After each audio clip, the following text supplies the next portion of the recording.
Hey everybody, welcome. My name is David Crawford and I am Floorball Guru. Today we're going to be talking about floorball in a presentation that I give when I go to talk to groups, presentation that I've done at conferences, both regionally and nationally. And the focus is really just to give you an understanding about what the sport is and then also how to incorporate that into your current programming. Now you don't have to look at me the whole time. We're going to be sharing my slide. We're using a Zoom right now, and those that are on, you can see that. Again, if you have any questions, by all means, feel free to ask. Now, when we look at marketing this sport, for a lot of people, this is going to be something that's new. And when we look at how to kind of get people aware and educated on the sport, it's going to take a little bit of time. If you already have a hockey program, floor hockey program going, you transitioning to floorball people may not want to participate because they want to play floor hockey or hockey, whatever it is. However, what you may find out throughout the education process of this is you may find new people that are coming to this because it is something different, and because there is some tweaks to what most people would consider as far as floor hockey is concerned is in the rules. They may be coming out as a result of that. So it's really important to make sure you're educating people on what it is and why it's different and the gameplay. And I recommend doing some different events as you go forward to educate that, whether it's demo events and just getting people, sticks in hands kind of a situation, let them play, do some real basic instruction on the sport, and then you're off and running. Do that. Look at how you can incorporate that within other programs that you're already doing, and then kind of go from there. But know that for the most part, you're going to have a learning curve, and be gracious with that and communicative with that so that people understand what it is, because in most cases everybody's new to it. They're all learning.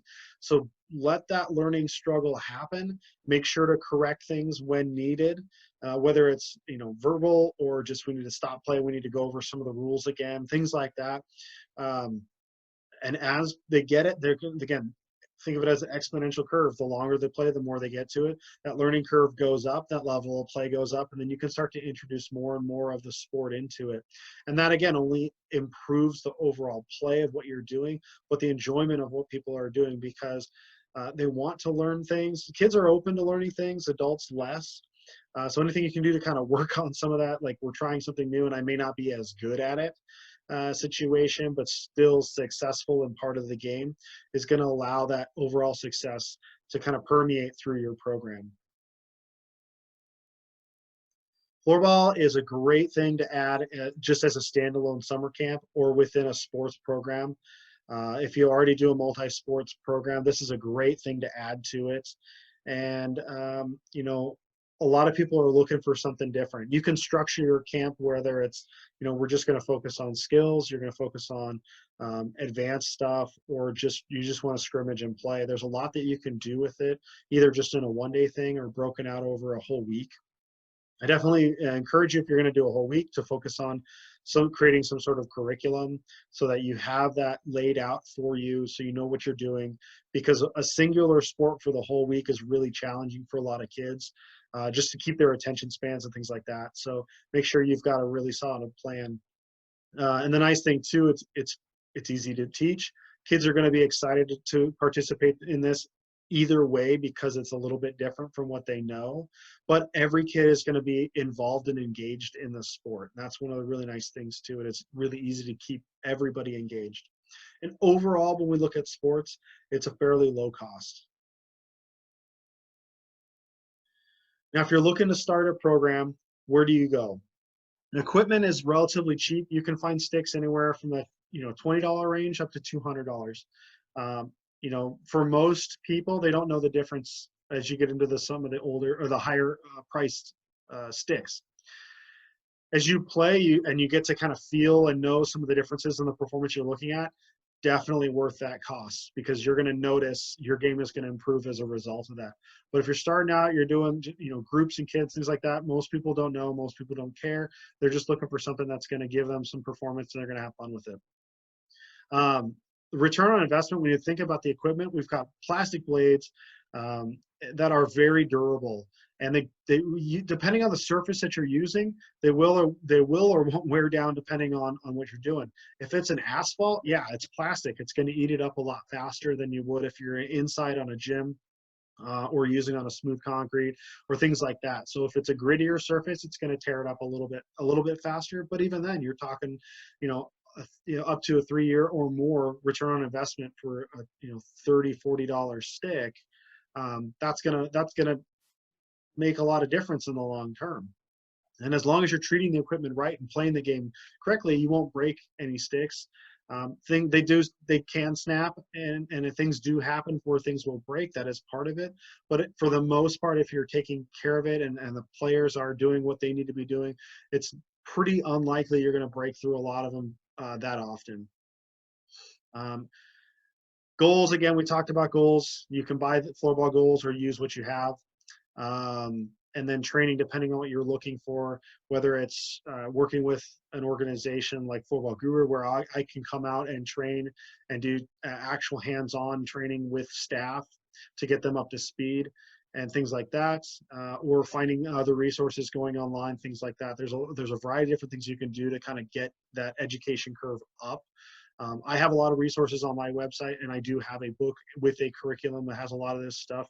That was designed for this, that anybody could start a program wherever they are, have a resource to get going, have a curriculum, improve that learning curve, and actually get started. That's one of my biggest motivators, is getting people the resources they need to be successful and to get started. In closing, the sport of floorball is wonderful. I mean, I've played every sport, and I still play a lot of sports. I'm very passionate. I found this sport, and it really lit a fire in me that there is something here with the sport to engage a broad audience of people, specifically within kids, to get excited about being active, whatever that means for them. And I think floorball is a pathway for that. And has only proven that to me through my classes over the last 3.5 years that I've been teaching. It's 2020. I've been teaching over 3 years, regularly doing instructional classes that led into leagues. We're doing camps, things like that, where kids that are coming back. They're having fun. They're getting invested in what they're doing. Their skill level is improving, and that's just improving the overall enjoyment.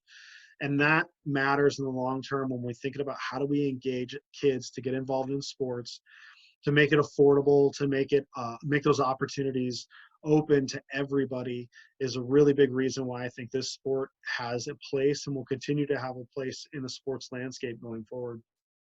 We think about what the trends are as far as moving and looking at some of that stuff.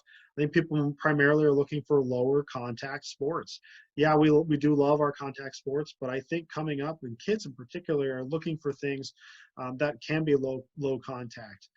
Girls and women are looking for more options as far as sports, and I think floorball is a big part that can fill a need and fill a gap in that. It's low cost, a stick and a ball, and you're playing. So almost anybody can get involved in it really quickly and relatively cheap at that point. And that also is a crucial component to the sport. You can also play it anywhere, inside, outside, on carpet, on turf, grass, snow, mud, sand. There's just so much you can do with it and get creative with what you're doing and where you're playing. And that lends itself to the opportunities to get more people involved. And it's really easy to learn. Most of the kids that I teach have not played hockey. They don't come from having these skills and background. So it's really fun to work with them at that very basic introductory level to teach them these skills, to be physically literate and how to use sticks and equipment, but how to move their bodies and all this other stuff, and then to let them get creative with what they do going forward and how they train at home.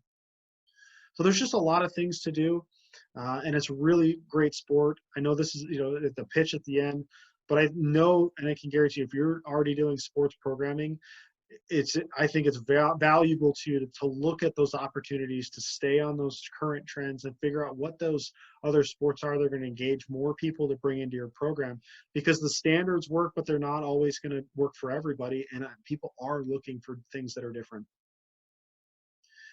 Here's a variety of different resources I definitely encourage you to check out, whether it's the International Floorball Federation, USA Floorball Federation, or my website, floorballguru.com. And if there's any way that I can help you get started, whether it's resources, having a conversation or anything like that, either it's coming out and doing a staff training and professional development for your physical education teachers.